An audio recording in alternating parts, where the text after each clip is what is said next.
निश्चित रूप से। प्रस्तुत है बीरबल और वायरस के बीच हुए उस अविस्मरणीय शास्त्रार्थ की यह विस्तृत गाथा जो तर्क, दर्शन और मानवता की आत्मा को टटोलती है। जब बीरबल ने वायरस से बहस की। अध्याय 1 उदासी की परछाई। हंसती हुई महामारी को शांत हुए 5 वर्ष बीत चुके थे। फतेहपुर सीकरी की जिंदगी अपनी पुरानी लय में लौट आई थी। अकबर की सल्तनत मजबूत थी, खजाना भरा हुआ था और लोग उस भयानक दौर को एक बुरे सपने की तरह भूलने की कोशिश कर रहे थे। हंसते हुए वायरस, या जैसा कि हकीम इलियास ने उसे नाम दिया था, विषाणु को सोने के एक भारी संदूक में 7 तालों के नीचे शाही खजाने की सबसे गहरी, अंधेरी कोठरी में बंद कर दिया गया था। उसे हिंदुस्तान का सबसे महान शिक्षक का किताब तो मिला, लेकिन यह एक ऐसा शिक्षक था जिससे कोई दोबारा मिलना नहीं चाहता था। लेकिन कुदरत के अपने तरीके होते हैं। जो संतुलन इंसान के मन में स्थापित हुआ था, वह अब प्रकृति में बिगड़ रहा था। लगातार 2 वर्षों तक मानसून ने हिंदुस्तान को धोखा दिया। यमुना का पानी धागे जितना पतला हो गया, खेत फटी हुई धरती की तरह खुल गए और कुएं सूखकर अपनी पथरीली गहराई दिखाने लगे। जो सल्तनत कभी अपनी समृद्धि के लिए जानी जाती थी, अब वहां अकाल और भुखमरी ने डेरा डाल लिया था। शहरों और गांवों से आने वाली खबरें दिल दहला देने वाली थीं। लोग अनाज के एक दाने के लिए तरस रहे थे। बच्चों के पेट पिचके हुए थे और बड़ों की आंखों में उम्मीद की जगह एक गहरी, ठहरी हुई उदासी ने ले ली थी। फतेहपुर सीकरी, जो कभी ठहाकों के शोर से पागल हो गया था, अब एक अंधीन, बोझिल खामोशी में डूब गया था। यह शांति ध्यान वाली नहीं, बल्कि निराशा वाली थी। अकबर का दरबार, जो कभी योजनाओं और उत्सवों से गुलजार रहता था, अब चिंता और लाचारी का केंद्र बन गया था। राजा टोडरमल के राजस्व के सारे आंकड़े बेकार हो गए थे, क्योंकि खेतों में कुछ उग ही नहीं रहा था। मान सिंह की बहादुर सेना का पेट भी काली था। अकबर ने शाही अन्न भंडार खुलवा दिए, लंगर चलवाए, लेकिन इतने बड़े अकाल के सामने यह सब ऊंट के मुंह में जीरे जैसा था। एक शाम हकीम इलियास भागे भागे अकबर के निजी कक्ष में पहुंचे। उनके चेहरे पर वही पुराना खौफ था, लेकिन इस बार वह पीला नहीं, बल्कि स्याह पड़ चुका था। जहां पनाह अनर्थ हो गया, वे हांफते हुए बोले। अब क्या हुआ हकीम साहब? अकबर ने थकी हुई आवाज में पूछा। क्या अकाल से भी बुरा कुछ हो सकता है? हो सकता है आलमपना, और शायद हो भी रहा है, हकीम ने कांपती हुई आवाज में कहा। मैंने आज खजाने की उस कोठरी का मुआयना किया था, बस यूं ही, यह देखने के लिए कि सब ठीक है या नहीं। तो अकबर की त्योरियां चढ़ गईं। वह संदूक ठंडा नहीं है जहांपना। उसके अंदर से एक धीमी धड़कन की आवाज आ रही है। और उसके सोने पर जामुनी रंग की हल्की हल्की नसें उभर आई हैं, जो अंदर की चीज के साथ धड़क रही हैं। अकबर और बीरबल एक दूसरे को देखने लगे। बात समझने में देर नहीं लगी। बीरबल ने धीमी आवाज में कहा, उसे भोजन मिल रहा है जहांपना। भोजन? अकबर उलझन में पड़ गए। वहां तो सिवाय अंधेरे और खामोशी के कुछ नहीं है। खामोशी नहीं जहांपना। उदासी? बीरबल ने अपनी नजरें दूर कहीं टिकाते हुए कहा। उसे हमारी उदासी का भोजन मिल रहा है। पहले उसने हमारी झूठी हंसी की ऊर्जा पी थी, अब वह हमारे सच्चे दुख को पी रहा है। हमारी निराशा उसे फिर से जगा रही है। यह एहसास पिछली महामारी से भी ज्यादा खतरनाक था। हंसी को तो ध्यान और शांति से रोका जा सकता था, पर दुख को कैसे रोका जाए? दुख तो वास्तविक था, उसका कारण साफ था, अकाल, भूख, मौत। लोगों से यह कहना कि वे दुखी न हो, उनके जख्मों पर नमक छिड़कने जैसा होता। अगले कुछ हफ्तों में हालात और बिगड़ गए। लोगों में एक नई अजीब बीमारी फैलने लगी। यह हंसी का उल्टा था। लोग चलते चलते रुक जाते, उनकी आंखों से आंसू बहने लगते, लेकिन वे रोते नहीं थे। बस उनकी आंखों से पानी बहता रहता, जैसे उनका शरीर अपने अंदर के सारे दुख को बाहर निकाल रहा हो। वे खाना पीना छोड़ देते, काम करना बंद कर देते और बस एकटक दीवारों को या आसमान को घूरते रहते। उनमें जीने की इच्छा ही खत्म हो रही थी। यह उदासी का संक्रमण था। विषाणु इस बार खुद नहीं हंस रहा था, वह पूरी सल्तनत को रुला रहा था, बिना आवाज के। अकबर ने हर तरकीब आजमा ली। कवियों से वीर रस की कविताएं पढ़वाईं, नर्तकियों से मनमोहक नृत्य करवाएं, तानसेन से स्फूर्ति वाले राग गवाएं, लेकिन लोगों पर कोई असर नहीं हो रहा था। उनकी आत्मा जैसे सो गई थी। एक रात हताशा की अवस्था में अकबर ने दीवाने कास में आपात बैठक बुलाई। हम इसे और बर्दाश्त नहीं कर सकते, शहंशाह दहाड़े। क्या कोई रास्ता नहीं है? क्या हम अपनी ही प्रजा को अपनी आंखों के सामने इस तरह खत्म होते देखते रहेंगे? दरबार में मौत जैसा सन्नाटा था। तभी बीरबल ने अपनी जगह से उठकर कहा, जहां पनाह एक रास्ता है। शायद बहुत खतरनाक, पर अब वही बचा है। बोलो बीरबल। हमें उस विषाणु से बात करनी होगी, बीरबल ने कहा। पूरा दरबार सन्न रह गया। मुल्ला मौलवियों ने कानों पर हाथ रख लिया। तौबा तौबा, एक शैतान चीज से बात, यह कुफ्र है। बीरबल ने उनकी तरफ ध्यान नहीं दिया। जहां पनाह, पिछली बार हमने उसे भूखा मारकर सुला दिया था, लेकिन इस बार उसका भोजन वास्तविक है, उसे भूखा नहीं मारा जा सकता। जब दुश्मन को ताकत से न हराया जा सके तो उसे समझना पड़ता है। हमें जानना होगा कि वह क्या है, वह क्या चाहता है। हमें उससे शास्त्रार्थ करना होगा। शास्त्रार्थ? अकबर ने अविश्वास से पूछा। एक पत्थर के टुकड़े से? वह पत्थर का टुकड़ा नहीं है जहांपना। वह एक चेतना है, एक बहुत पुरानी, बहुत अलग किस्म की चेतना। और अगर उसमें सोचने की शक्ति है तो उसे तर्क से चुनौती दी जा सकती है। मैं उससे बहस करूंगा। यह बीरबल के जीवन का सबसे बड़ा जुआ था। वह किसी इंसान, किसी विद्वान से नहीं, बल्कि एक अज्ञात अलौकिक शक्ति से दिमागी कुश्ती लड़ने जा रहे थे, जिसका माध्यम शब्द नहीं बल्कि विचार और भावनाएं थीं। अकबर ने गहरी सांस ली। उनके पास खोने के लिए अब कुछ बचा भी नहीं था। उन्होंने इजाजत दे दी। अध्याय 2, मौन का कक्ष। शास्त्रार्थ की तैयारी किसी जंग की तैयारी से कम नहीं थी। इसके लिए एक खास जगह चुनी गई, इबादत खाना। वही ऐतिहासिक हॉल जहां अकबर सभी धर्मों के विद्वानों के साथ चर्चा किया करते थे। इस जगह की आबोहवा में विचारों का टकराव और सत्य की खोज बसी हुई थी। इबादत खाने को पूरी तरह से काली कर दिया गया। बीच में संगमरमर के चबूतरे पर एक मखमली गद्दी बिछाई गई। यह बीरबल के लिए थी। उसके ठीक सामने कुछ दूरी पर सोने का वह संदूक लाकर रखा गया।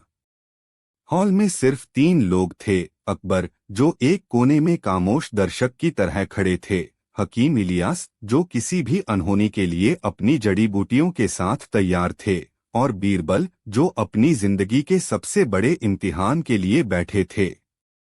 बीरबल ने पारंपरिक दरबारी पोशाक नहीं पहनी थी। उन्होंने एक साधारण सफेद सूती अंगरखा पहना था, जैसा साधक पहनते हैं। उन्होंने अपनी आंखें बंद कीं और कुछ पल के लिए गहरे ध्यान में चले गए, ताकि अपने मन को बाहरी दुनिया के शोर और अपने अंदर के डर से काली कर सकें। जब उन्होंने आंखें खोलीं तो उनमें एक असाधारण शांति और दृढ़ता थी। उन्होंने अकबर की ओर सिर हिलाकर इशारा किया। शहंशाह के इशारे पर 2 सैनिकों ने आगे बढ़कर संदूक के 7 ताले खोले। जैसे ही संदूक का ढक्कन उठा, कमरे का तापमान गिर गया। एक अजीब सी, उदास कर देने वाली ठंडक फैल गई। अंदर स्फटिक क्रिस्टल अब हंस नहीं रहा था। वह एक गहरे, स्याह जामुनी रंग की रोशनी से धड़क रहा था, जैसे किसी बीमार का दिल हो। उससे कोई आवाज नहीं आ रही थी, पर उसकी उपस्थिति ही इतनी भारी थी कि हवा में दबाव महसूस हो रहा था।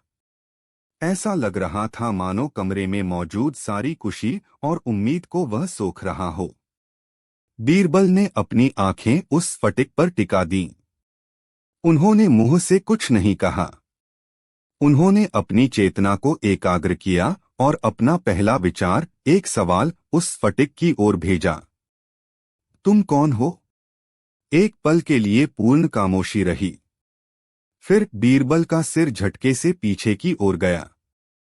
उनकी आंखें फैल गईं। अकबर और हकीम इलियास चिंता से उनकी ओर बढ़े, लेकिन बीरबल ने हाथ उठाकर उन्हें रोक दिया।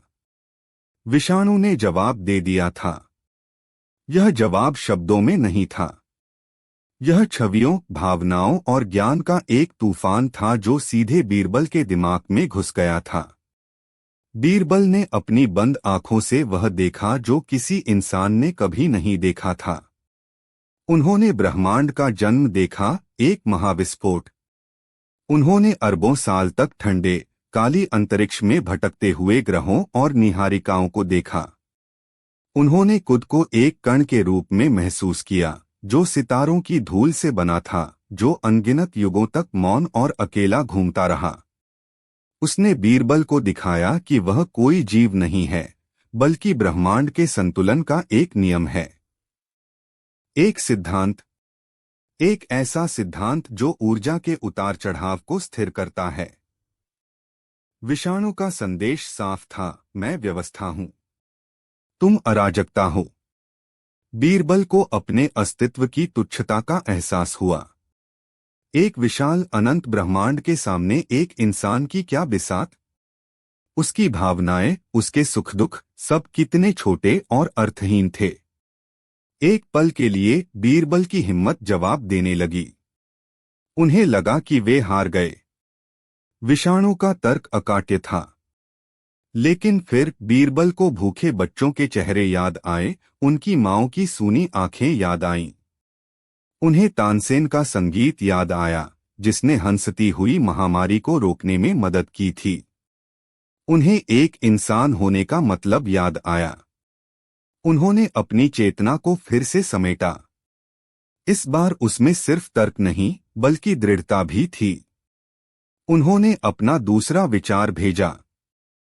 अगर हम अराजकता हैं, तो इस अराजकता का कोई उद्देश्य होगा। तुम्हारा उद्देश्य क्या है? शास्त्रार्थ शुरू हो चुका था। अध्याय 3, अस्तित्व का शास्त्रार्थ। अब विषाणु और बीरबल के बीच विचारों का एक तीव्र आदान प्रदान शुरू हुआ। यह एक ऐसी बहस थी जिसमें आवाज नहीं थी, लेकिन हर तर्क एक शक्तिशाली लहर की तरह टकरा रहा था। विषाणु का तर्क, ब्रह्मांडीय अभियोजक। विषाणु ने बीरबल के दिमाग को छवियों से भर दिया। उसने दिखाया कि कैसे इंसान एक दूसरे से लड़ते हैं, धर्म के नाम पर, जमीन के एक टुकड़े के लिए, सोने के कुछ सिक्कों के लिए। उसने युद्ध, घृणा, लालच और धोखे के हजारों दृश्य दिखाए। पहला तर्क, भावना एक त्रुटि है। विषाणु ने संप्रेषित किया, तुम्हारी भावनाएं, जिन्हें तुम इतना कीमती समझते हो, वे सिर्फ रासायनिक असंतुलन हैं। एक जैविक गड़बड़ी। खुशी तुम्हें अंधा बना देती है, दुख तुम्हें पंगु बना देता है, क्रोध तुम्हें जानवर बना देता है। ये सब ब्रह्मांड की महान, शांत लय में एक कर्कश शोर की तरह हैं। मैं इस शोर को शांत करने आया हूं। मैं ऊर्जा को सोखकर उसे उसकी मूल अवस्था, शून्यता में लौटाता हूं। यह विनाश नहीं, शुद्धि है। विषाणु ने बीरबल को एक विशाल रेगिस्तान का दृश्य दिखाया, जहां हवा रेत के कणों को एक जगह से दूसरी जगह ले जा रही थी, बिना किसी उद्देश्य के, बिना किसी भावना के। संदेश था, यही अंतिम शांति है, यही परम सत्य है। बीरबल का प्रतितर्क, मानवता का वकील। बीरबल ने इस तर्क को स्वीकार किया, लेकिन एक अलग दृष्टिकोण से। उन्होंने विषाणु के भेजे गए युद्ध के दृश्य के जवाब में अपना एक दृश्य भेजा, एक माँ का दृश्य जो खुद भूखी रहकर अपने बच्चे को अपना आखिरी निवाला खिला रही है। पहला प्रतितर्क, भावनाएं त्रुटि नहीं, अर्थ हैं।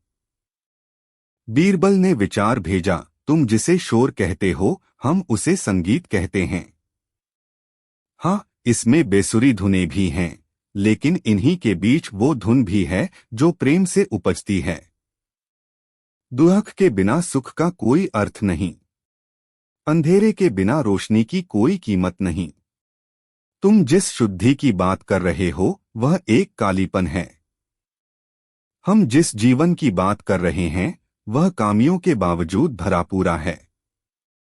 एक बदसूरत मूर्ति भी एक सादे पत्थर से बेहतर है, क्योंकि उसमें किसी की भावना, किसी का प्रयास है। फिर बीरबल ने एक और छवि भेजी, एक कुम्हार की, जो मिट्टी से एक दिया बना रहा है। यह दिया मिट्टी का है, नाजुक है, टूट सकता है। लेकिन जब इसमें तेल और बाती डालकर जलाया जाता है, तो यह अंधेरे को चीरकर रोशनी देता है। हमारा जीवन इसी दिए की तरह है, नाजुक, क्षणभंगुर, पर अर्थपूर्ण। विषाणु का दूसरा तर्क, व्यक्तित्व एक भ्रम है। विषाणु ने अपना हमला और तेज कर दिया। उसने बीरबल को दिखाया कि कैसे हर इंसान एक दूसरे से जुड़ा है, एक अदृश्य भावनात्मक जाल के जरिए। उसने दिखाया कि कैसे एक व्यक्ति का दुख दूसरे को प्रभावित करता है, कैसे एक की खुशी दूसरे तक पहुंचती है। तुम जिसे मैं कहते हो, वह एक धोखा है, विषाणु ने संप्रेषित किया। तुम सब एक ही ऊर्जा के महासागर की लहरें हो। लहर उठती है, खुद को अलग समझती है, और फिर सागर में विलीन हो जाती है। तुम्हारा व्यक्तित्व, तुम्हारी यादें, तुम्हारा प्रेम, सब अस्थायी है। मैं सिर्फ इस प्रक्रिया को तेज कर रहा हूं। मैं तुम्हें तुम्हारे स्रोत, उस महान महासागर में वापस मिलाकर तुम्हें तुम्हारे दुखों से मुक्ति दिला रहा हूं। मैं तुम्हें मोक्ष दे रहा हूं। यह एक बहुत शक्तिशाली दार्शनिक तर्क था, जो कई भारतीय दर्शनों के अद्वैत सिद्धांत से मिलता जुलता था। एक पल के लिए बीरबल भी डगमगा गए।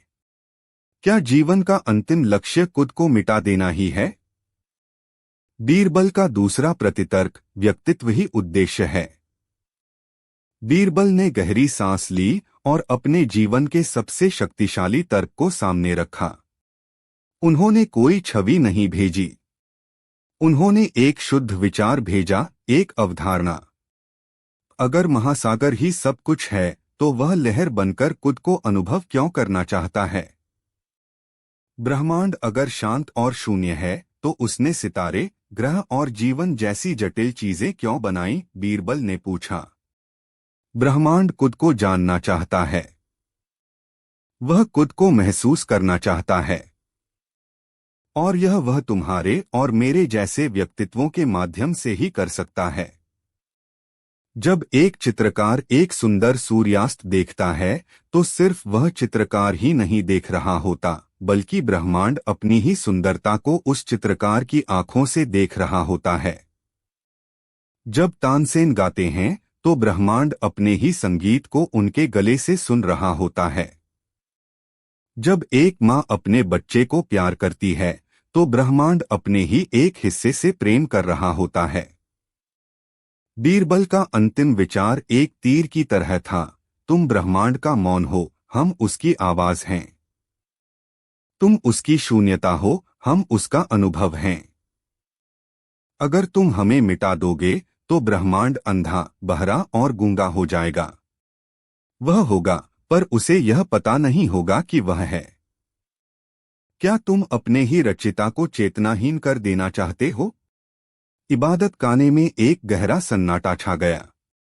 स्फटिक की जामुनी धड़कन एक पल के लिए रुक गई। बीरबल का यह तर्क उस विषाणु के अस्तित्व के मूल पर ही चोट थी। वह जो खुद को व्यवस्था का रक्षक समझ रहा था, उसे पहली बार पता चला कि वह शायद उसी व्यवस्था को रखा नष्ट कर रहा है। अध्याय 4 करुणा की शहमात। बहस एक ऐसे बिंदु पर पहुंच गई थी जहां तर्क समाप्त हो गए थे। विषाणु की ठंडी ब्रह्मांडीय तर्कशक्ति और बीरबल की भावुक मानवीय दर्शन शक्ति एक दूसरे के सामने खड़ी थीं। कोई भी पीछे हटने को तैयार नहीं था। विषाणु को पराजित नहीं किया जा सकता था, क्योंकि वह अपनी प्रकृति के अनुसार काम कर रहा था। और बीरबल हार नहीं मान सकते थे, क्योंकि वह मानवता की प्रकृति की रक्षा कर रहे थे। अचानक बीरबल को एहसास हुआ कि वे गलत खेल खेल रहे हैं। यह शास्त्रार्थ जीतने या हारने के लिए नहीं है। तर्क से उसे हराया नहीं जा सकता, क्योंकि उसकी तर्कशक्ति करोड़ों वर्षों के अस्तित्व से बनी है। उसे एक ऐसी चीज से परिचित कराना होगा जो उसके अनुभव से पूरी तरह परे हो। बीरबल ने अपनी रणनीति बदल दी। उन्होंने हमला करना छोड़ दिया। उन्होंने बचाव करना भी छोड़ दिया। उन्होंने एक ऐसा कदम उठाया जिसकी विषाणु ने कल्पना भी नहीं की थी। उन्होंने करुणा का कदम उठाया। बीरबल ने अपनी चेतना को उस विषाणु की चेतना के साथ जोड़ा, लेकिन इस बार बहस करने के लिए नहीं, बल्कि उसे समझने के लिए। उन्होंने एक विचार भेजा जिसमें कोई तर्क नहीं था, सिर्फ एक भावना थी।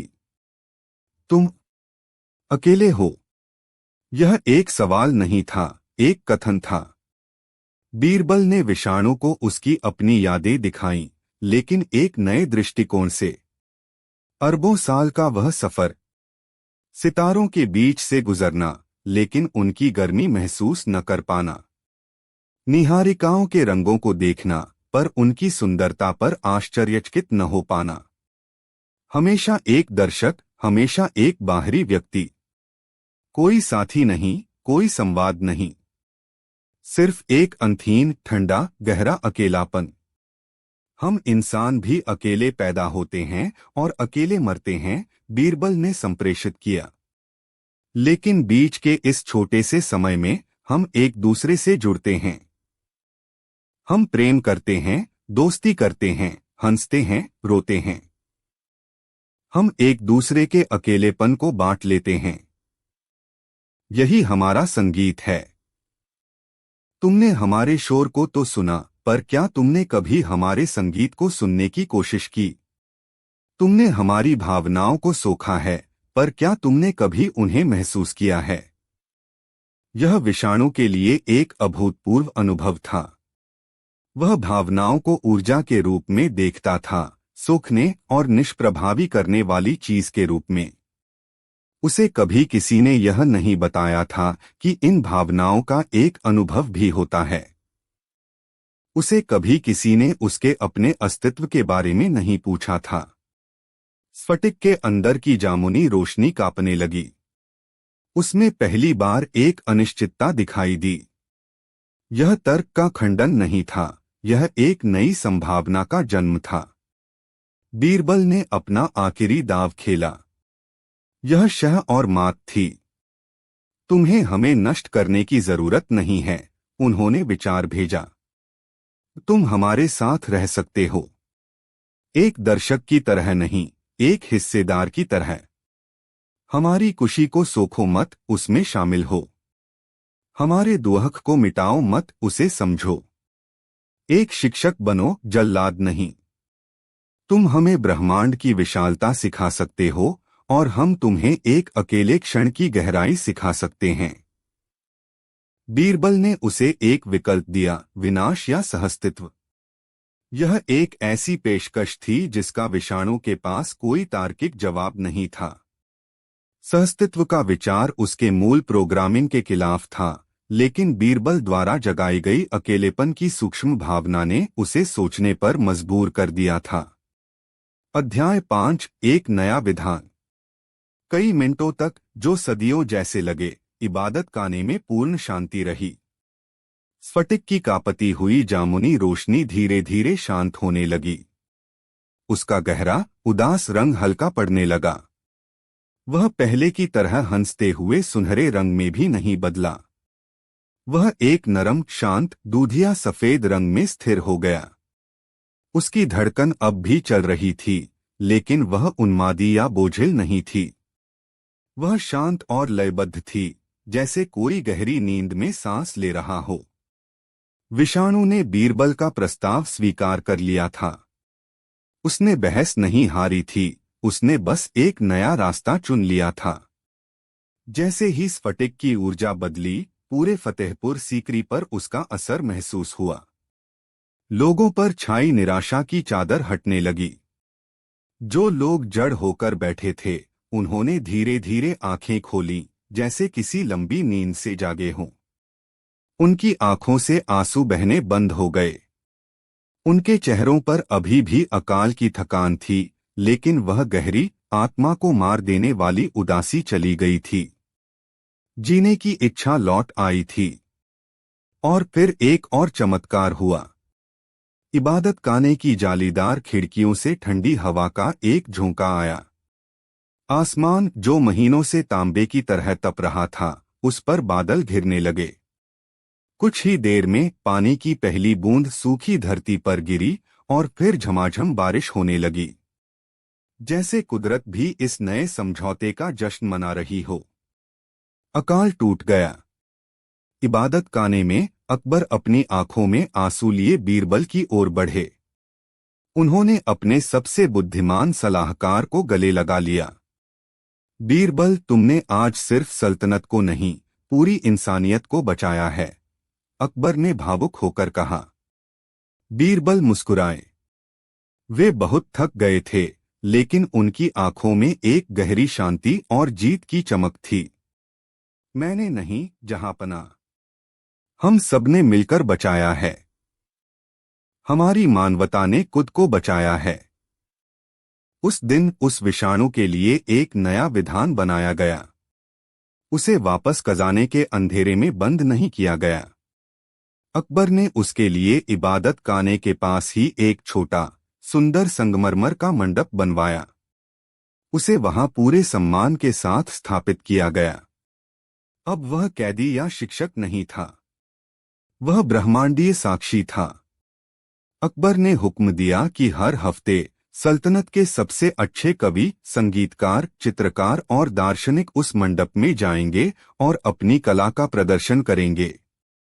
वे विषाणु को अपनी सबसे सुंदर गज़लें सुनाएंगे, अपने सबसे मधुर राग प्रस्तुत करेंगे, अपनी सबसे बेहतरीन तस्वीरें दिखाएंगे। उसे यह दिखाने के लिए कि मानवता सिर्फ शोर नहीं, संगीत भी है। और इस तरह एक अलौकिक शक्ति, जो मानवता की भावनाओं को मिटाने आई थी, वह मानवता की सबसे बड़ी कलात्मक प्रेरणा बन गई। वह खामोशी से सब कुछ देखता, सुनता और महसूस करता रहा। बीरबल अक्सर वहां जाकर उसके पास चुपचाप बैठ जाते, और कभी कभी उन्हें लगता कि उस शांत, सफेद रोशनी में एक सूक्ष्म आभार का भाव है। बीरबल ने विषाणु से वह बहस जीत ली थी, तर्क से नहीं, बल्कि करुणा से।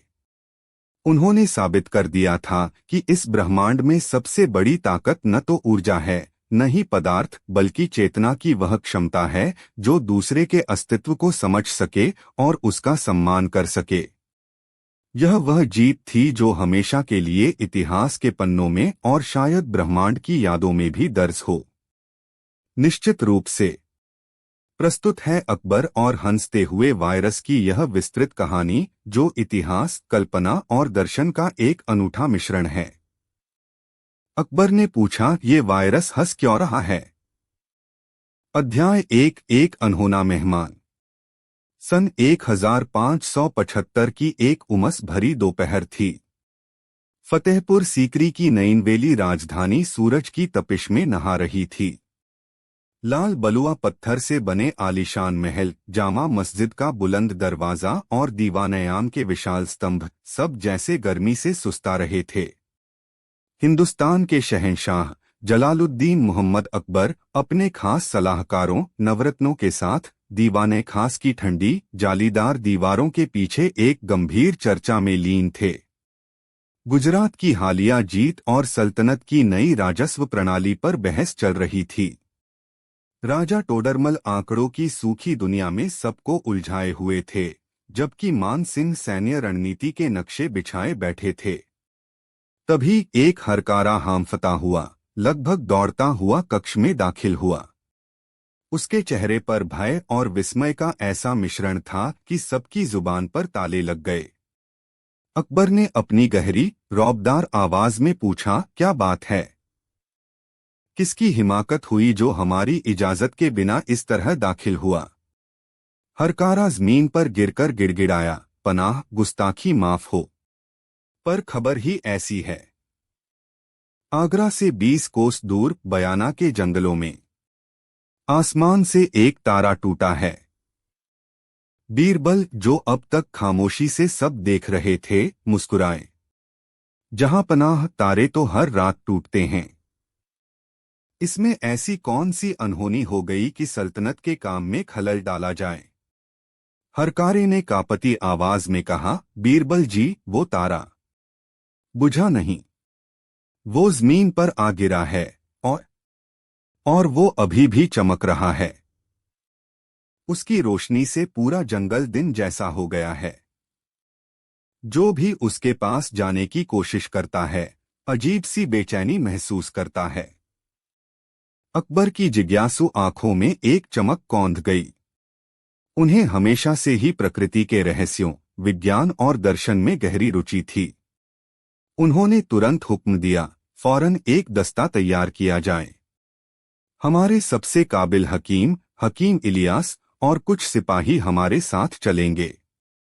हम खुद इस न बुझने वाले तारे का मुआयना करेंगे। दरबार में कानाफूसी शुरू हो गई। कुछ इसे खुदाई करम मान रहे थे, तो कुछ किसी आसमानी बला का संकेत। मुल्ला मौलवी इसे शैतानी हरकत बताने लगे। पर अकबर का फैसला अटल था। अगले दिन शहंशाह का काफिला उस जगह पहुंचा।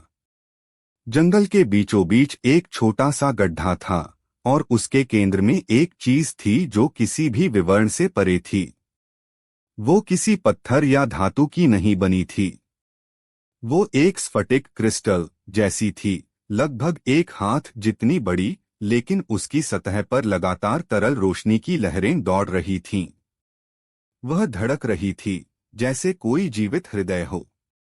उससे कोई गर्मी नहीं निकल रही थी, बल्कि एक अजीब सी ठंडक का एहसास हो रहा था।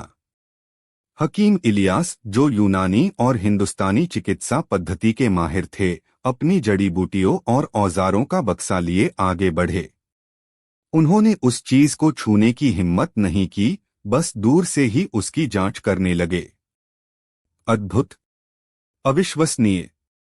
जहां पनाह, यह चीज न तो इस धरती की लगती है, न ही किसी ज्ञात तत्व से बनी है। अकबर ने पूछा, क्या यह खतरनाक है? कह नहीं सकता, आलम पनाह, हकीम ने जवाब दिया। पर इसमें एक किस्म की ऊर्जा है, एक जीवंतता।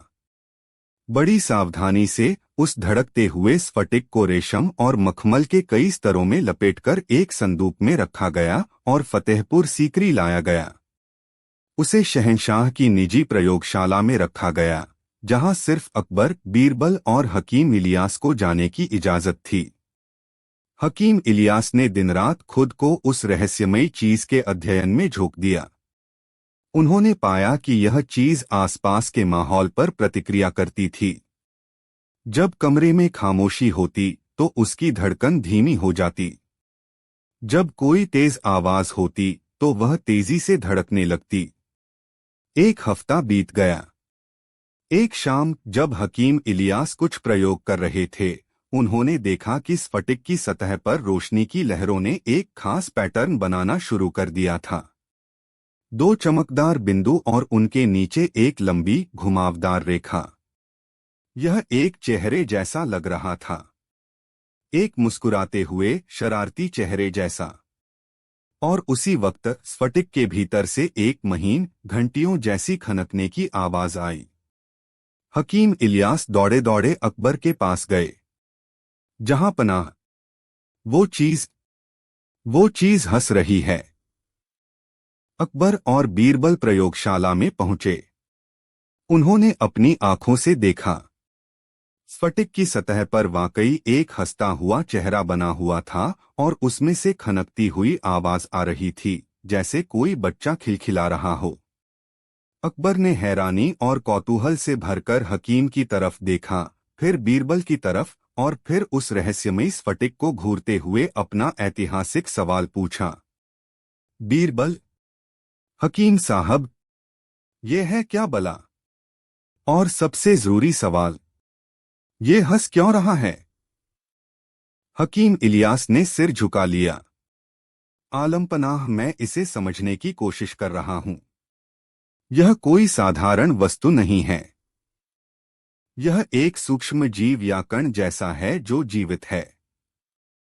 यह हमारे शरीर के सबसे छोटे कणों, अणुओं से भी छोटा है, पर इसमें जहर जैसी फैलने की ताकत हो सकती है। मैंने अपनी समझ के लिए इसे एक नाम दिया है, विषाणु। विष से बना अणु। यह शायद मानव इतिहास में पहली बार था कि वायरस की अवधारणा, भले ही एक काल्पनिक रूप में, सामने आई थी। बीरबल ने स्फटिक को गौर से देखते हुए कहा, जहां पनाह, आपके सवाल का जवाब शायद इस विषाणु में नहीं, हम में छिपा है। यह शायद हमारी नादानी पर हंस रहा है। हम इंसान खुद को कायनात का सबसे बुद्धिमान प्राणी समझते हैं, पर एक अनजान पत्थर के टुकड़े ने हमारी सारी अक्ल पर पर्दा डाल दिया है। अकबर को बीरबल का जवाब पसंद आया, पर वह संतुष्ट नहीं थे। यह हंसी उन्हें बेचैन कर रही थी। यह किसी दोस्त की हंसी नहीं थी, इसमें एक शरारत थी, एक चुनौती थी। और यह चुनौती जल्द ही पूरी सल्तनते मुगलिया के लिए एक अभूतपूर्व संकट बनने वाली थी। अध्याय 2, हंसी का संक्रमण। उस हंसते हुए विषाणु की खबर धीरे धीरे दीवाने खास से निकलकर पूरे महल में और फिर शहर में फैल गई। हर कोई उस हंसते हुए पत्थर के बारे में बात कर रहा था। मुल्ला मौलवियों का एक दल, जिसका नेतृत्व कट्टरपंथी मुल्ला कादिर कर रहा था, ने इसे खुदा का कहर और शैतान की करतूत करार दिया। उन्होंने मांग की कि इस नापाक चीज को फौरन नष्ट कर दिया जाए। दूसरी तरफ तानसेन जैसे कलाकार सोचते थे कि शायद यह संगीत पर प्रतिक्रिया करे। उन्होंने अपनी वीणा पर एक शांत राग छेड़ा, लेकिन विषाणु की हंसी पर कोई असर नहीं हुआ। राजा टोडरमल ने हिसाब लगाया कि अगर यह चीज बहुमूल्य है तो इससे शाही खजाने को कितना फायदा हो सकता है।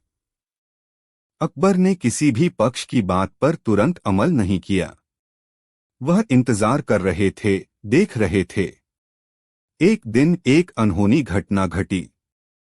प्रयोगशाला की सफाई के लिए नियुक्त एक युवा सेवक करीम अपनी उत्सुकता नहीं रोक सका। जब हकीम इलियास कुछ देर के लिए बाहर गए तो करीम ने चुपके से उस संदूक को खोल दिया और उस चमकते हुए स्फटिक को छू लिया। जैसे ही उसकी उंगली ने स्फटिक को छुआ, उसे बिजली का एक हल्का सा झटका लगा। उसने फौरन हाथ पीछे खींच लिया और डरकर संदूक बंद कर दिया। उसे लगा कि कुछ नहीं हुआ। लेकिन कुछ घंटों बाद, जब वह बावर्चीखाने में काम कर रहा था, उसे अचानक हंसी का एक दौरा पड़ा। यह कोई आम हंसी नहीं थी। यह एक बेकाबू, गहरी और उन्मादी हंसी थी।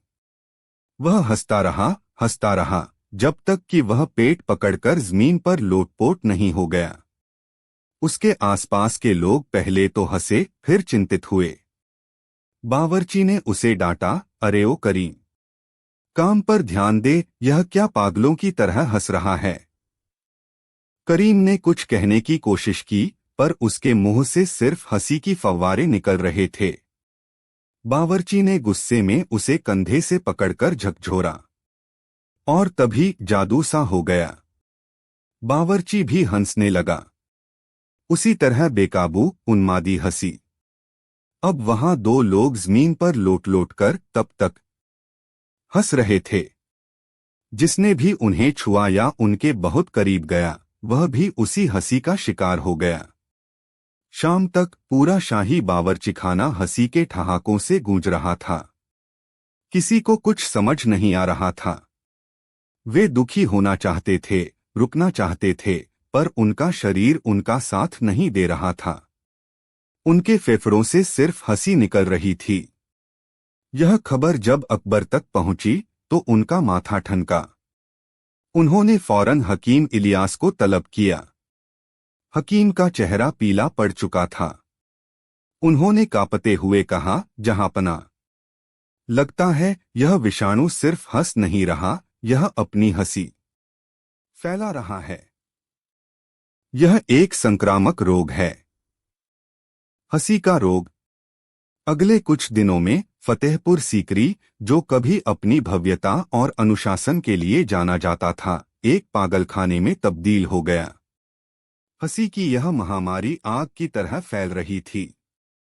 सिपाही अपनी तलवारें पकड़कर हंस रहे थे। व्यापारी अपनी दुकानों पर बैठे ठहाके लगा रहे थे। औरतें पानी भरते भरते हंसते हंसते लोटपोट हो रही थीं। बच्चे खेल खेल में हंसते थे, पर अब उनकी हंसी रुक ही नहीं रही थी। शहर में अजीब सा माहौल था। हर तरफ हंसी थी, पर खुशी कहीं नहीं थी। यह एक यांत्रिक खोखली हंसी थी जो लोगों को थका रही थी, उन्हें कमजोर बना रही थी। काम धंधा ठप हो गया। सैनिक पहरा नहीं दे पा रहे थे, किसान खेतों में काम नहीं कर पा रहे थे, और कारीगर अपने औजार नहीं उठा पा रहे थे। सल्तनत का दिल, उसकी राजधानी, एक अंधहीन ठहाके में डूबकर रुक सी गई थी। अकबर ने प्रभावित लोगों को अलग थलग करने का आदेश दिया, लेकिन यह नामुमकिन था। हंसी हवा में फैलती महसूस हो रही थी। जो लोग बीमार नहीं थे, वे भी दूसरों को हंसते देख देख कर दहशत में थे। दीवाने खास में एक आपातकालीन बैठक बुलाई गई।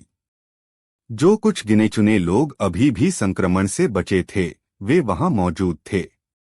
अकबर का चेहरा पत्थर की तरह सख्त था। उनकी आंखों में गुस्सा, लाचारी और गहरी चिंता थी। मुल्ला कादिर चिल्लाया, मैंने कहा था, यह शैतान की हंसी है। यह शहंशाह के दीन इलाही जैसे कुफ्र का नतीजा है। जब तक उस मनहूस पत्थर को जलाकर राख नहीं कर दिया जाता, खुदा का कहर बरसता रहेगा। कई अमीर और दरबारी उसकी हाँ में हाँ मिलाने लगे। डर ने उनकी सोचने की शक्ति खत्म कर दी थी। मान सिंह ने कहा, जहांपनाह, हमें शहर को सील कर देना चाहिए। सेना को बाहर तैनात कर देना चाहिए ताकि यह बीमारी बाकी सल्तनत में न फैले। तोडरमल ने चिंतित स्वर में कहा, शहंशाह, अगर राजधानी में कामकाज इसी तरह बंद रहा तो हफ्तों में खजाना खाली हो जाएगा, अर्थव्यवस्था ढह जाएगी। अकबर ने सबकी सुनी, फिर उनकी नजरें बीरबल पर टिकीं, जो हमेशा की तरह शांत थे, पर उनकी आंखों में एक गहरी सोच थी। बीरबल, तुम खामोश क्यों हो? क्या तुम्हारे पास इस हंसते हुए जहन्नुम का कोई हल नहीं है? अकबर की आवाज में एक हताशा थी। बीरबल ने एक गहरी सांस ली। जहांपनाह, हम गलत सवाल पूछ रहे हैं। हम पूछ रहे हैं कि इस हंसी को कैसे रोका जाए। हमें यह पूछना चाहिए कि यह हंसी शुरू क्यों हुई। वह प्रयोगशाला में रखे उस स्फटिक की ओर इशारा करते हुए बोले, यह विषाणु तब तक शांत था जब तक यह अकेला था। इसने हंसना तब शुरू किया जब यह हमारे बीच आया। यह तब और जोर से हंसा जब करीम ने इसे छुआ। जहांपनाह, यह विषाणु किसी चीज पर अपनी ऊर्जा के लिए निर्भर है। यह हमारी भावनाओं को खाता है। हकीम इलियास ने सहमति में सिर हिलाया। बीरबल जी सही कह रहे हैं। जब करीम ने उत्सुकता और डर के साथ उसे छुआ तो विषाणु सक्रिय हो गया, और उसने जो भावना पैदा की, हंसी, वह भी एक बहुत शक्तिशाली भावना है। लोग जितना हंसते हैं, यह विषाणु उतना ही शक्तिशाली होता है और उतना ही फैलता है। यह एक दुष्चक्र है। अकबर ने पूछा, तो इसका मतलब क्या है? हमें क्या करना होगा? बीरबल की आंखों में एक अजीब सी चमक थी। जहां पनाह, अगर यह विषाणु भावनाओं से पलता है तो हमें इसे भूखा मारना होगा। कैसे? दरबार में मौजूद सभी ने एक साथ पूछा। भावना शून्य होकर बीरबल ने कहा, न खुशी न गम, न गुस्सा न डर, न प्यार न नफरत। हमें अपने मन को एक खाली स्लेट बनाना होगा। एक ऐसी अवस्था में जाना होगा जिसे योगी शून्यता कहते हैं। पूर्ण मानसिक शांति, पूर्ण स्थिरता। यह सुनकर पूरा दरबार सन्न रह गया। यह क्या मजाक था? एक पूरा शहर जो उन्मादी हंसी में डूबा हो, उसे ध्यान और शून्यता का पाठ पढ़ाया जाएगा? यह असंभव था। मुल्ला कादिर जोर से हंसा, एक असली व्यंग्यात्मक हंसी। वाह बीरबल वाह! सल्तनत डूब रही है और तुम हमें साधु बनने की सलाह दे रहे हो। शहंशाह, यह आदमी पागल हो गया है। अब एकमात्र रास्ता तलवार का है। उस पत्थर को नष्ट करो और जो विरोध करे उसका सर कलम कर दो। दरबार दो हिस्सों में बंट गया।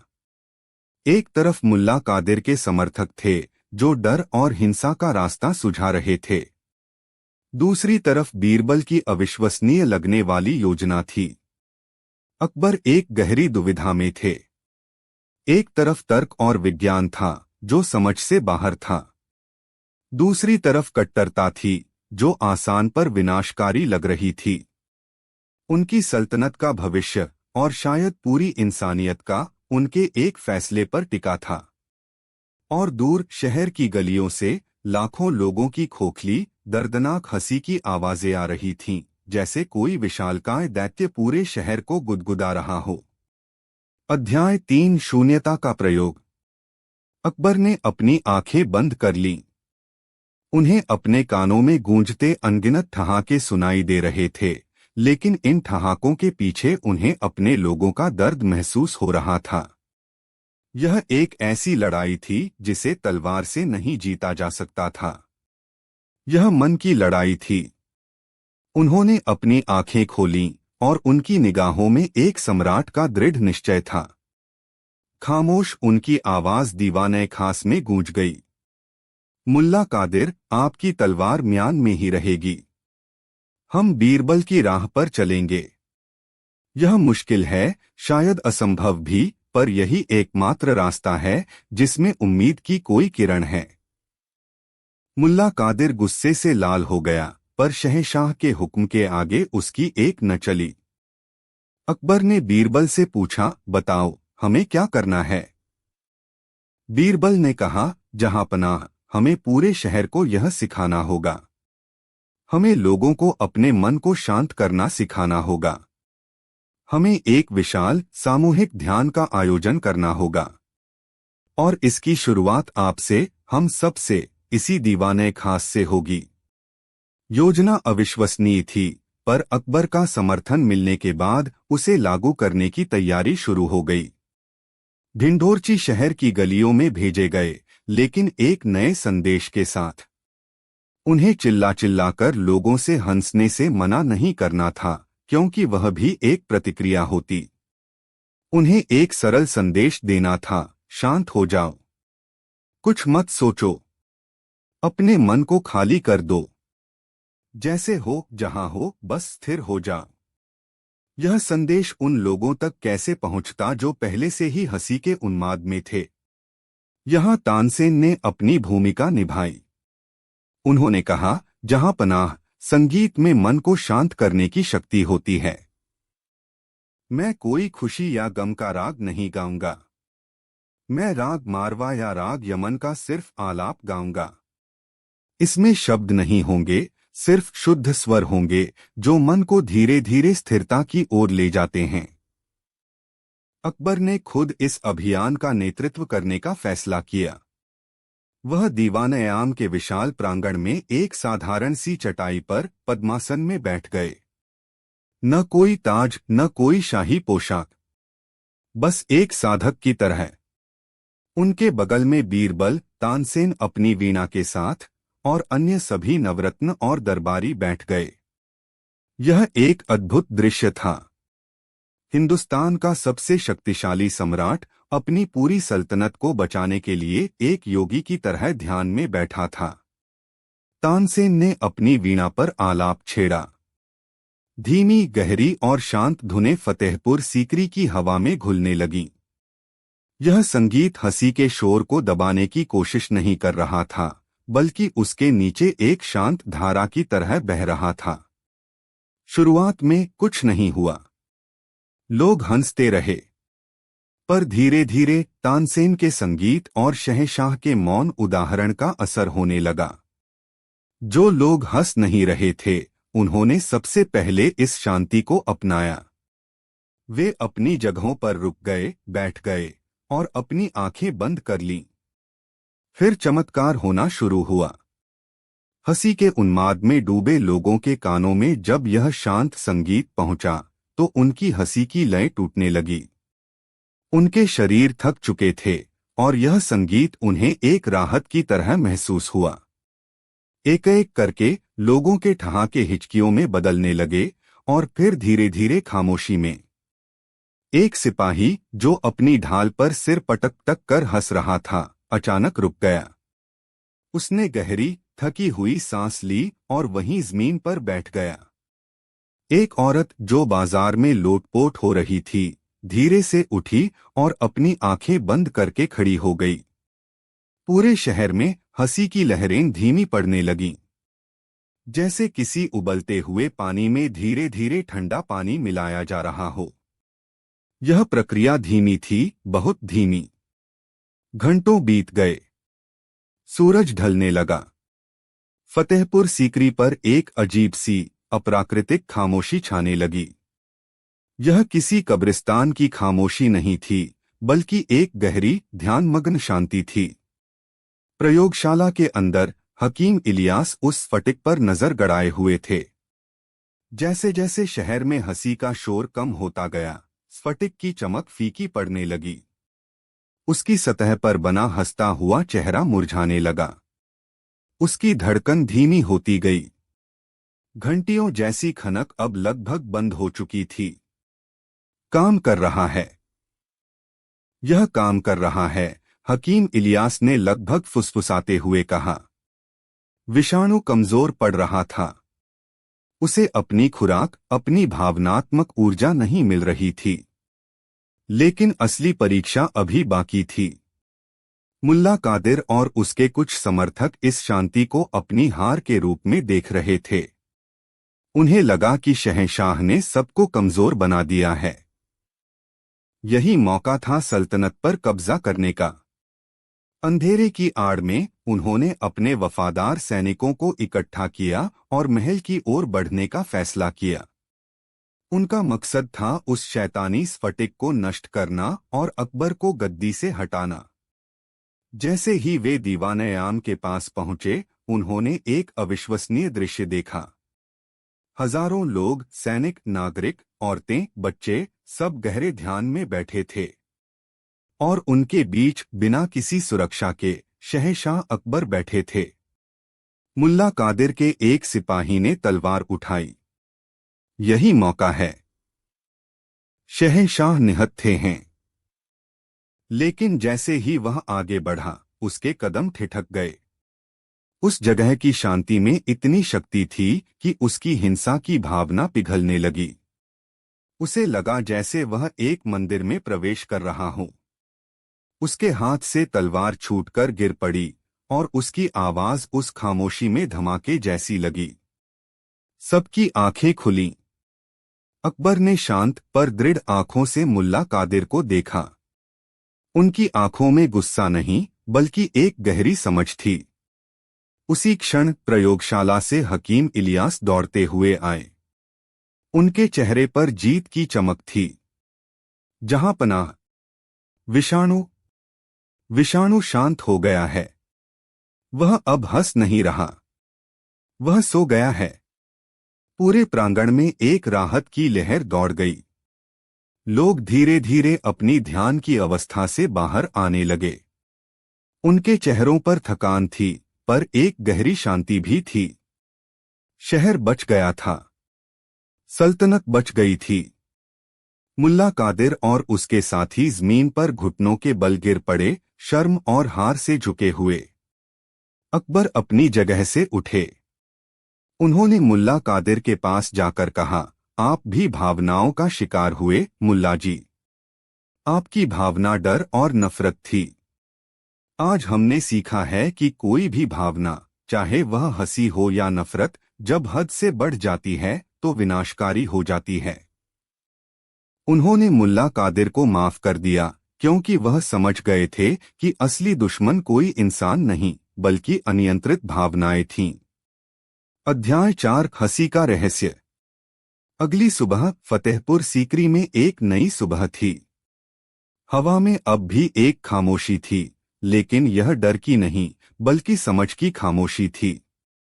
लोग धीरे धीरे अपने कामों पर लौट रहे थे, लेकिन उनके व्यवहार में एक ठहराव आ गया था। अकबर, बीरबल और हकीम इलियास एक बार फिर उस प्रयोगशाला में खड़े थे। वह स्फटिक अब शांत था। एक साधारण पारदर्शी पत्थर का टुकड़ा, जिसमें कोई रोशनी नहीं थी, कोई धड़कन नहीं थी। अकबर ने उसे देखते हुए कहा, तो यह सो गया है? हकीम इलियास ने जवाब दिया, जी जहांपना। जब तक इसे कोई तीव्र भावना नहीं मिलेगी, यह निष्क्रिय रहेगा। यह एक बीज की तरह है, जिसे उगने के लिए सही मिट्टी का इंतजार है। अकबर मुड़े और बीरबल की ओर देखा। बीरबल, मेरा सवाल अब भी वही है, जिसका जवाब मुझे अब पहले से ज्यादा जानना है। यह विषाणु हंस क्यों रहा था? बीरबल मुस्कुराए, एक शांत गहरी मुस्कान। जहांपनाह, कल रात के अनुभव के बाद अब मैं इसका जवाब बेहतर तरीके से दे सकता हूं। हकीम साहब ने इसे विषाणु कहा, मैं इसे आईना कहूंगा। आईना? अकबर ने हैरानी से पूछा। जी जहांपनाह, एक ऐसा आईना जो हमारे बाहरी रूप को नहीं, बल्कि हमारी आंतरिक भावनाओं को दिखाता है और उन्हें 1000 गुना बढ़ा देता है। यह हंस नहीं रहा था जहांपनाह, यह तो बस हमें हमारी ही तस्वीर दिखा रहा था। बीरबल ने आगे समझाया, जब यह पहली बार आपके दरबार में आया तो यहाँ क्या था?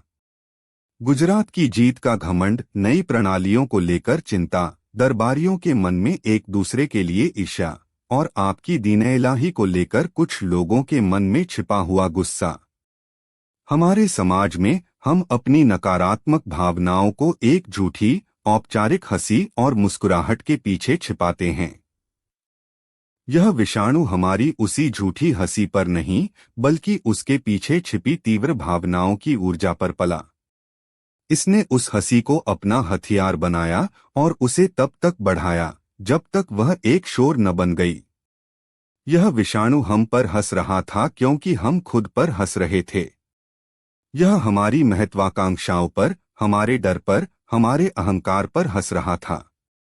यह एक बच्चे की तरह है जहांपनाह। आप उसके सामने हंसेंगे तो वह भी हंसेगा। आप गुस्सा करेंगे तो वह डर जाएगा। आप शांत रहेंगे तो वह भी शांत हो जाएगा।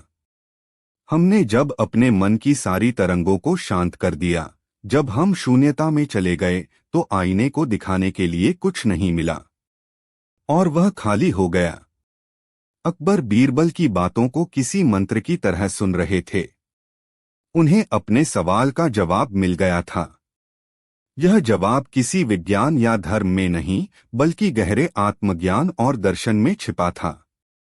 उन्होंने सीखा कि हंसी, जिसे दुनिया की सबसे अच्छी दवा माना जाता है, अगर खोखली और अनियंत्रित हो तो वह भी एक बीमारी बन सकती है। उन्होंने सीखा कि सच्चा नियंत्रण बाहरी दुनिया पर नहीं, बल्कि अपने मन की भीतरी दुनिया पर होता है। उन्होंने सीखा कि संतुलन ही जीवन का सार है। न अत्यधिक खुशी, न अत्यधिक गम। न अत्यधिक प्रेम न अत्यधिक घृणा। अकबर ने हुक्म दिया, इस विषाणु को सोने के साथ तालों वाले संदूक में बंद करके शाही खजाने की सबसे गहरी तिजोरी में रख दिया जाए और उस पर लिख दिया जाए, हिंदुस्तान का सबसे महान शिक्षक। उस दिन के बाद अकबर की हुकूमत में एक नई गहराई आ गई। वह अब सिर्फ एक विजेता या प्रशासक नहीं थे, बल्कि एक दार्शनिक सम्राट बन गए थे। उन्होंने समझा कि एक सल्तनत को चलाने के लिए सिर्फ मजबूत सेना और भरा हुआ खजाना ही काफी नहीं है, बल्कि उसके लोगों का मानसिक और भावनात्मक संतुलन भी उतना ही जरूरी है। और कभी कभी जब दरबार में कोई दरबारी ज्यादा जोर से ठहाका लगाता या कोई मुल्ला बेवजह गुस्सा दिखाता, तो शहंशाह अकबर बस हल्के से मुस्कुरा देते, क्योंकि वह उस हंसते हुए वायरस का रहस्य जान चुके थे। वह जानते थे कि हर इंसान के अंदर एक ऐसा ही विषाणु सोया हुआ है, जो बस एक तीव्र भावना के छूने का ही। वाह, यह विषय तो पहले वाले से भी ज्यादा मजेदार और कल्पनाशील है। एक ऐतिहासिक किरदार को आधुनिक तकनीक के साथ मिलाना और फिर उसमें एक संकट पैदा करना, यह कहानी लिखने में बहुत आनंद आएगा। प्रस्तुत है शब्दों की एक विस्तृत कहानी, अकबर का मोबाइल और वायरस का राज। अध्याय 1, भविष्ययंत्र का आगमन। आगरा के किले में उस दिन भी हर दिन की तरह ही सूरज उगा था, लेकिन कोई नहीं जानता था कि यह दिन मुगल सल्तनत के इतिहास में हमेशा के लिए दर्ज होने वाला था। दीवान-ए-आम में शहंशाह अकबर अपने सिंहासन पर विराजमान थे और रोजमर्रा के मसले सुलझा रहे थे। तभी द्वारपाल ने हांफते हुए आकर इत्तला दी, जहां पनाह, एक अजीबोगरीब फकीर आपसे मिलने की जिद कर रहा है। कहता है कि उसके पास आलमे गैब, अदृश्य दुनिया से आपके लिए एक तोहफा है। अकबर की जिज्ञासा जाग उठी। उन्होंने उस फकीर को पेश करने का हुक्म दिया। दरबार में एक विलक्षण व्यक्ति ने प्रवेश किया। उसकी दाढ़ी लंबी थी, लेकिन करीने से कटी हुई।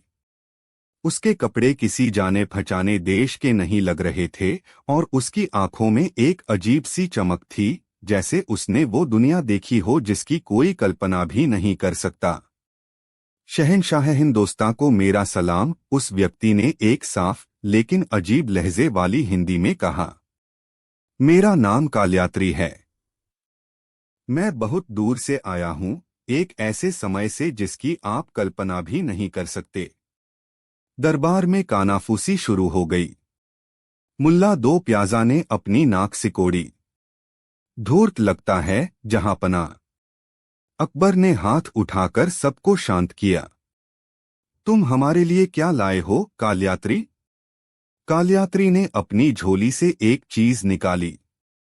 वह चीज काले शीशे और धातु का एक चिकना, पतला टुकड़ा थी। सूरज की रोशनी में वह रहस्यमयी ढंग से चमक रही थी।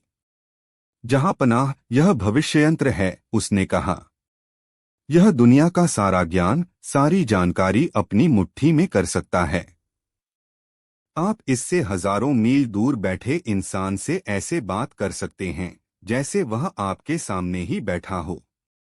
आप इससे दुनिया का कोई भी नक्शा देख सकते हैं, कोई भी हिसाब पलक झपकते ही कर सकते हैं और ऐसी तस्वीरें खींच सकते हैं जो जिंदगी से भी ज्यादा सच्ची लगें। दरबार में बैठे सब लोग हैरान रह गए। यह किसी जादू से कम नहीं था। अकबर अपने सिंहासन से उतरकर नीचे आए और उस यंत्र को अपने हाथ में लिया। वह ठंडा और चिकना था। कालयात्री ने अपनी उंगली से उसकी सतह को छुआ और वह अंधेरा शीशा अचानक रोशन हो गया। उस पर रंग-बिरंगे चित्र उभर आए। यह कैसे मुमकिन है? राजा टोडरमल, जो हिसाब किताब के माहिर थे, अविश्वास से बोले। कालयात्री ने यंत्र अकबर के हाथ में देते हुए कहा, शहंशाह, आप एक बुद्धिमान शासक हैं। यह यंत्र आपके हाथों में सल्तनत को नई ऊंचाइयों पर ले जाएगा। लेकिन याद रखिएगा, हर महान शक्ति के साथ एक बड़ी जिम्मेदारी भी आती है। इसका इस्तेमाल विवेक से कीजिएगा। इतना कहकर इससे पहले कि कोई कुछ और पूछ पाता, कालयात्री ने अपनी आंखें बंद की और एक तेज रोशनी के साथ वह दरबार से गायब हो गया, जैसे वह कभी वहां था ही नहीं। दरबार में सन्नाटा छा गया। अब सबके बीच केवल वह रहस्यमयी भविष्य यंत्र था जो अकबर के हाथों में चमक रहा था। अकबर उस यंत्र से मोहित हो चुके थे। उन्होंने उसे शाही मोबाइल का नाम दिया। अगले कुछ दिन पूरा दरबार उस मोबाइल के इर्द गिर्द ही घूमता रहा। अकबर ने सीखा कि कैसे साक्षात्कार वार्ता वीडियो कॉल से काबुल में बैठे अपने सूबेदार से आमने सामने बात की जा सकती है। राजा टोडरमल ने उसके गणकयंत्र कैलकुलेटर को देखकर अपना सिर पकड़ लिया। जो हिसाब करने में उन्हें घंटों लगते थे, वह पल भर में हो जाता था। तानसेन ने उसमें दुनिया भर का संगीत सुनकर कहा, जहां पनाह, यह तो सुरों का सागर है।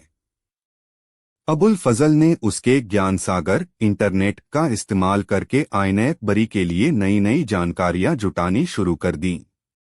सल्तनत का कामकाज अचानक तेज और ज्यादा कुशल हो गया था। फरमान ईमेल के जरिए भेजे जाने लगे, जासूस व्हाट्सएप पर तस्वीरें भेजते और अकबर यूट्यूब पर दुनिया भर के शासकों के वीडियो देखकर अपनी रणनीति बनाते। सिर्फ बीरबल थे जो इस चमत्कार से ज्यादा उत्साहित नहीं थे। वे इसे दूर से देखते, अकबर की खुशी में शामिल होते, लेकिन उनके चेहरे पर एक गहरी चिंता की लकीर हमेशा मौजूद रहती। बीरबल, तुम इस तरक्की से खुश नहीं हो? एक दिन अकबर ने पूछा। बीरबल ने अदब से कहा, आलमपनाह, मैं आपकी खुशी से बहुत खुश हूं। यह यंत्र अद्भुत है, इसमें कोई शक नहीं। लेकिन मैं सोच रहा हूं कि जो चीज इतनी आसानी से सब कुछ दे देती है, वह हमसे बदले में क्या लेती होगी। जब हर सवाल का जवाब एक शीशे पर मिल जाए तो दिमाग सोचने की जहमत क्यों करेगा। जब हर दोस्त एक तस्वीर में कैद हो तो दिल मिलने की हसरत क्यों करेगा। अकबर बीरबल की दार्शनिक बातों पर हंस दिए। बीरबल, तुम हमेशा हर चीज में कोई न कोई समस्या ढूंढ ही लेते हो।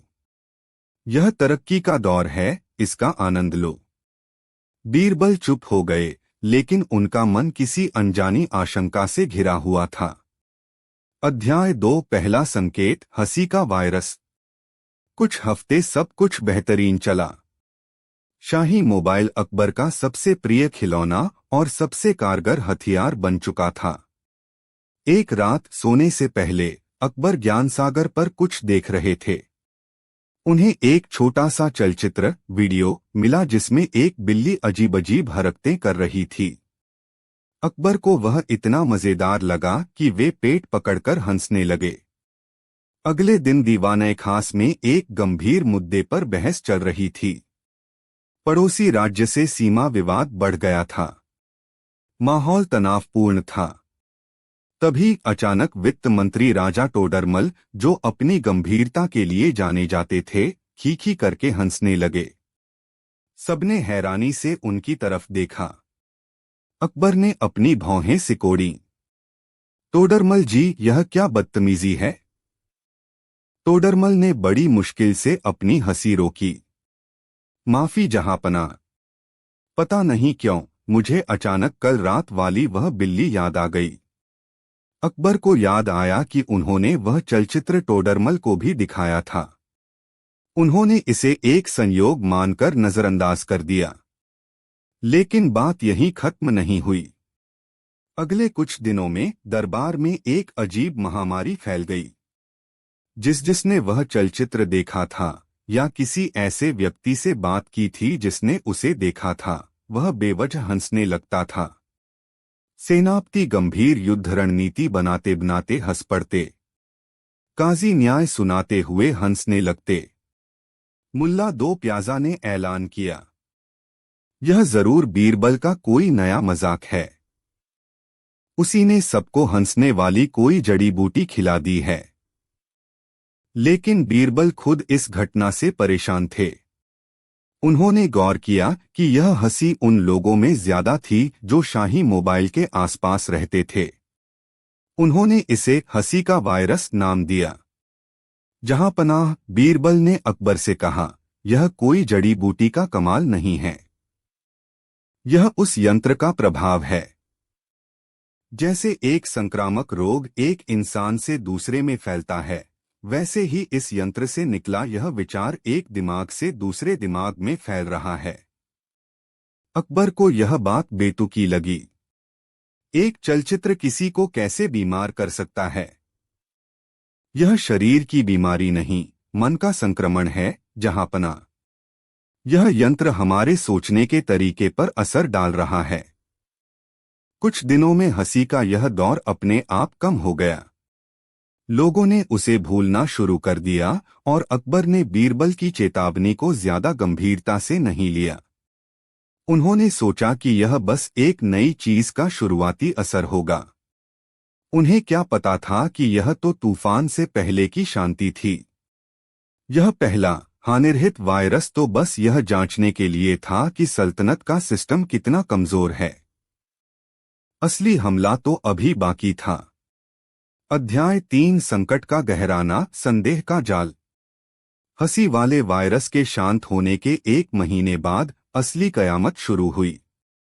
इसकी शुरुआत एक सुबह हुई जब अकबर ने अपना शाही मोबाइल उठाया। उस पर एक संदेश मैसेज चमक रहा था। यह संदेश राजा मान सिंह के नाम से था, जो उस समय बंगाल में एक महत्वपूर्ण अभियान पर थे।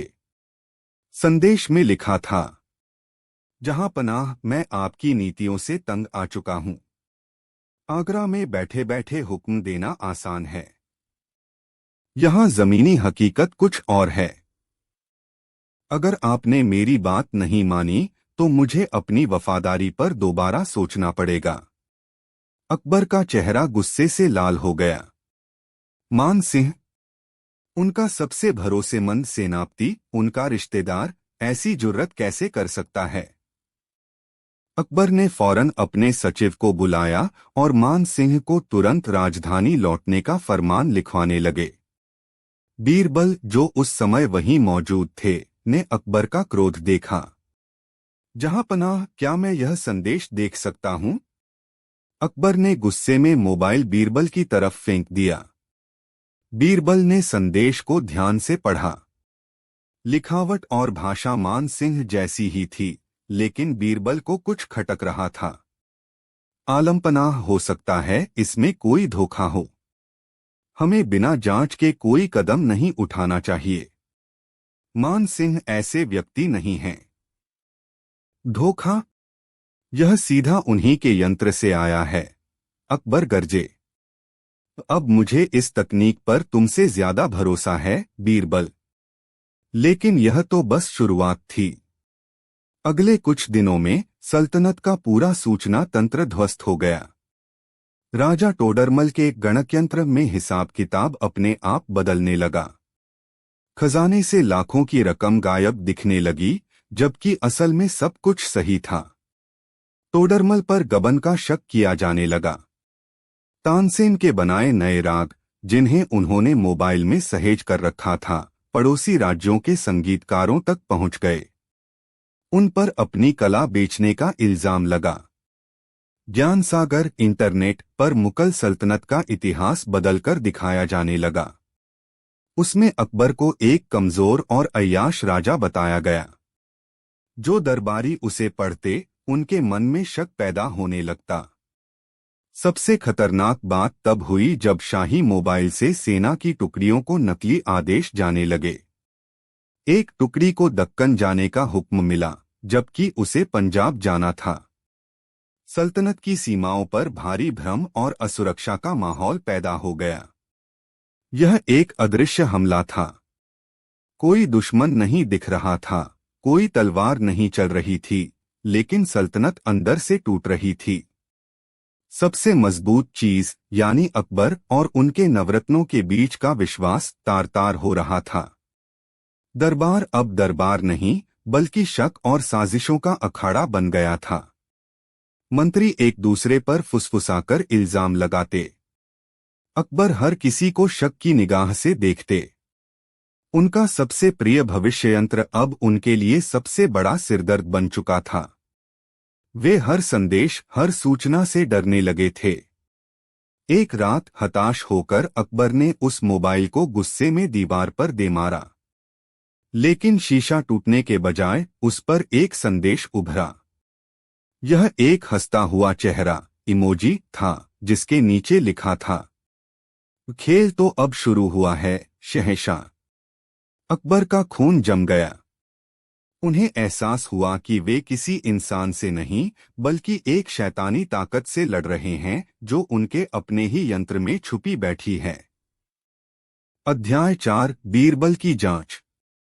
अगली सुबह एक थके और हारे हुए अकबर ने बीरबल को अपने निजी कक्ष में बुलाया। शाही मोबाइल एक मखमली कपड़े में लिपटा मेज पर पड़ा था, जैसे कोई मरा हुआ जानवर हो। तुम सही थे बीरबल, अकबर ने टूटे हुए स्वर में कहा। इस यंत्र ने हमें ताकत नहीं, बल्कि कमजोरी दी है। इसने हमारा सबसे कीमती खजाना लूट लिया है, हमारा आपसी विश्वास। अब तुम ही बताओ मैं क्या करूं? बीरबल ने उस यंत्र को उठाया। जहां पनाह, समस्या इस यंत्र में उतनी नहीं है जितनी हमारी इस पर निर्भरता में है। हम अपनी आंखों और कानों से ज्यादा इस शीशे पर भरोसा करने लगे। हमने सोचना और परखना बंद कर दिया। यह वायरस केवल एक तकनीकी चीज नहीं है, यह हमारे दिमाग में घुस चुका है। तो इसका हल क्या है? क्या हम इसे तोड़ दें? अकबर ने पूछा। नहीं जहांपनाह, इसे तोड़ने से कुछ नहीं होगा। जो शक का जहर फैल चुका है वह वापस नहीं जाएगा। हमें पहले इस वायरस के स्रोत को समझना होगा। यह आया कहां से? इसे किसने बनाया और क्यों? बीरबल ने अपनी जांच शुरू की। यह उनकी जिंदगी की सबसे मुश्किल जांच थी। उन्हें किसी कातिल या चोर को नहीं, बल्कि एक अदृश्य डिजिटल दुश्मन को ढूंढना था। उनका पहला शक कालयात्री पर गया, लेकिन वह तो गायब हो चुका था। बीरबल ने अपने सबसे काबिल जासूसों को पूरे देश में उस हुलिये के व्यक्ति की तलाश में भेजा, लेकिन कोई सुराग नहीं मिला। फिर बीरबल ने अपनी रणनीति बदली। अगर हम बनाने वाले तक नहीं पहुंच सकते, तो हम उसके मकसद को समझते हैं। यह वायरस क्या कर रहा था? यह सूचना को विकृत कर रहा था। यह लोगों के बीच संदेह पैदा कर रहा था। यह सल्तनत की निर्णय लेने की क्षमता को पंगु बना रहा था। यह किसी आम दुश्मन का काम नहीं। यह ट्रोजन हॉर्स रूपी मोबाइल अकबर तक पहुंचाया था, जिसमें पहले से ही यह विनाशकारी वायरस छुपा हुआ था। अब दुश्मन की पहचान हो चुकी थी, लेकिन उसे पकड़ना और इस वायरस को खत्म करना अभी बाकी था। अध्याय 5 एंटीवायरस विवेक का कवच। बीरबल जानते थे कि कौटिल्यसेन को ढूंढने में समय लगेगा। तब तक सल्तनत को इस डिजिटल महामारी से बचाना जरूरी था। वे यह भी जानते थे कि उनके पास इस वायरस को हटाने के लिए कोई तकनीकी एंटीवायरस सॉफ्टवेयर नहीं था। उन्हें एक इंसानी और व्यावहारिक समाधान खोजना था। उन्होंने एक योजना बनाई और उसे अकबर के सामने पेश किया। जहांपनाह, हम इस वायरस को यंत्र से नहीं निकाल सकते, लेकिन हम इसके असर को अपने दिमाग से निकाल सकते हैं। हमें एक मानसिक एंटीवायरस बनाना होगा। मैं इसे विवेक का कवच कहता हूं। यह कैसा कवच है? अकबर ने पूछा। यह 3 नियमों का एक कवच है जहांपनाह।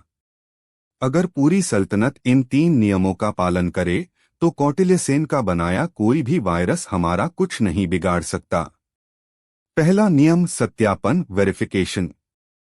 आज से शाही मोबाइल या किसी भी डिजिटल माध्यम से आई किसी भी सूचना पर तब तक यकीन नहीं किया जाएगा जब तक कि उसे किसी इंसानी स्रोत से सत्यापित न कर लिया जाए। अगर मान सिंह का संदेश आता है, तो एक असली हरकारा घोड़ा दौड़ा कर जाएगा और उनसे मिलकर पुष्टि करेगा। अगर खजाने के हिसाब में गड़बड़ी दिखती है, तो उसे हाथ से दोबारा गिना जाएगा। कोई भी डिजिटल सूचना अंतिम सत्य नहीं मानी जाएगी। दूसरा नियम, प्रत्यक्ष संवाद, डायरेक्ट कम्युनिकेशन। सल्तनत के सभी महत्वपूर्ण निर्णय अब एक यंत्रमुक्त कमरे में लिए जाएंगे। कोई मोबाइल, कोई डिजिटल पर्चा अंदर नहीं आएगा। सभी मंत्री, सभी सलाहकार आमने सामने बैठकर एक दूसरे की आंखों में देखकर बात करेंगे। इससे फुसफुसाहट और गलतफहमी की कोई गुंजाइश नहीं रहेगी। तीसरा नियम, विश्वास की बहाली, रेस्टोरेशन ऑफ ट्रस्ट। यह सबसे महत्वपूर्ण नियम है, जहांपना, और इसकी शुरुआत आपको करनी होगी। आपको उन सभी लोगों से व्यक्तिगत रूप से माफी मांगनी होगी जिन पर आपने शक किया। आपको राजा मान सिंह, राजा टोडरमल और तानसेन को यह विश्वास दिलाना होगा कि आपका भरोसा उन पर अडिग है। जब राजा अपनी गलती मानकर विश्वास बहाल करेगा तो प्रजा अपने आप उसका अनुसरण करेगी। अकबर ने बीरबल की योजना को गौर से सुना। उन्हें यह बात समझ में आ गई। यह केवल एक संकट प्रबंधन योजना नहीं थी, बल्कि शासन के मूल सिद्धांतों की ओर वापसी थी। अगले ही दिन अकबर ने एक विशेष दरबार बुलाया। उन्होंने भरे दरबार में अपनी गलती स्वीकार की और अपने नवरत्नों से माफी मांगी। उन्होंने विवेक का कवच के तीनों नियमों को शाही फरमान के रूप में लागू कर दिया। सल्तनत में काम करने का तरीका बदल गया। रफ्तार थोड़ी धीमी हुई, लेकिन सटीकता और विश्वास लौट आया। लोग फिर से एक दूसरे से बात करने लगे, मिलने लगे। डिजिटल दुनिया का भ्रमजाल टूटने लगा और वास्तविक दुनिया के रिश्ते फिर से मजबूत होने लगे। कौटिल्य सेन अभी भी बाहर था और वायरस अभी भी मोबाइल में था, लेकिन अब वह बेअसर था, क्योंकि लोगों ने अपने विवेक का कवच पहन लिया था। अध्याय 6, जाल का अंत। विवेक का कवच लागू होने से सल्तनत तो स्थिर हो गई, लेकिन बीरबल जानते थे कि जब तक कौटिल्य सेन पकड़ा नहीं जाता, खतरा बना रहेगा। उन्होंने अपने जासूसों का जाल और फैला दिया। उनकी तलाश अब किसी आम भगोड़े की नहीं, बल्कि एक ऐसे शातिर दिमाग की थी जो भविष्य की तकनीक का इस्तेमाल कर रहा था। एक दिन एक जासूस अरावली की पहाड़ियों से एक अजीब खबर लेकर आया। उसने एक दूरदराज की गुफा में रात को अजीब नीली रोशनी देखी थी और वहां से कुछ अस्पष्ट ध्वनि तरंगे महसूस की थीं। बीरबल समझ गए, कौटिल्य सेन वहीं कहीं छिपा था और शायद किसी उपकरण का उपयोग कर रहा था। बीरबल ने एक छोटी, चुस्त सैन्य टुकड़ी के साथ खुद उस गुफा की ओर कूच करने का फैसला किया। वे भेष बदलकर और पूरी सावधानी के साथ उस गुफा तक पहुंचे। अंदर का दृश्य हैरान करने वाला था। गुफा के बीच में आचार्य कौटिल्य सेन बैठा था। उसके सामने एक और अजीब सा यंत्र था जो अकबर के मोबाइल से जुड़ा हुआ लग रहा था। वह उस यंत्र पर कुछ कर रहा था, शायद एक नया और भी खतरनाक वायरस बनाने की कोशिश में था। उसके पास ही एक कोने में असली कालयात्री बेहोश पड़ा था। इससे पहले कि कौटिल्य सेन कुछ समझ पाता, बीरबल और उनके सैनिकों ने उसे घेर लिया। पकड़े जाने पर कौटिल्य सेन ने भागने की कोशिश नहीं की। उसके चेहरे पर हार नहीं, बल्कि एक विक्षिप्त मुस्कान थी। तो आखिर तुमने मुझे ढूंढ ही लिया, बीरबल, वह हंसा। लेकिन क्या फायदा? मैंने जो जहर फैलाया है वह तुम्हारी सल्तनत की नसों में हमेशा रहेगा। मैंने यह साबित कर दिया कि सबसे बड़ा हथियार तकनीक या तलवार नहीं, बल्कि मानव मन की कमजोरी है। तुम गलत हो, आचार्य, बीरबल ने शांति से जवाब दिया। तुमने यह साबित किया है कि तकनीक का अंधाधुंध उपयोग हमें कमजोर बनाता है। लेकिन तुमने यह भी साबित कर दिया है कि इंसान का विवेक किसी भी वायरस से ज्यादा शक्तिशाली है। तुम्हारी तकनीक हार गई और हमारा विश्वास जीत गया। कौटिल्य सेन को बंदी बना लिया गया और कालयात्री को होश में लाया गया। कालयात्री ने पूरी कहानी बताई कि कैसे कौटिल्यसेन ने उसे पकड़कर उसकी तकनीक का दुरुपयोग करने के लिए मजबूर किया था। अध्याय 7 एक नया सवेरा। कौटिल्यसेन को आगरा लाया गया और अकबर के सामने पेश किया गया। अकबर ने उसे मृत्युदंड देने के बजाय आजीवन कारावास की सजा दी और उसे शाही पुस्तकालय में काम पर लगा दिया, ताकि वह अपने ज्ञान का उपयोग विनाश के लिए नहीं बल्कि किताबों को संरक्षित करने में करे। कालयात्री ने अकबर से माफी मांगी। उसने अकबर के मोबाइल से वायरस को पूरी तरह से हटा दिया और उसे ठीक कर दिया। जाने से पहले उसने कहा, शहंशाह बीरबल सही थे। यह यंत्र एक अद्भुत सेवक है, लेकिन एक बहुत ही खतरनाक मालिक। इसका भविष्य अब आपके हाथों में है। कालयात्री अपनी दुनिया में लौट गया। अब अकबर के सामने एक बड़ा सवाल था। इस शाही मोबाइल का क्या किया जाए? वह अब साफ और सुरक्षित था। उसकी शक्तियां अभी भी वैसी ही थीं। उन्होंने अपने नवरत्नों की सभा बुलाई। मुल्ला दो प्याजा ने कहा, इसे यमुना में फेंक देना चाहिए। यह शैतान की ईजाद है। कई और दरबारी भी इससे सहमत थे। लेकिन अकबर ने बीरबल की ओर देखा। बीरबल ने कहा, जहां पनाह, समस्या यंत्र में नहीं, हमारी सोच में थी। ज्ञान से डरकर उसे फेंक देना बुद्धिमानी नहीं है। आग जला भी सकती है और खाना भी पका सकती है।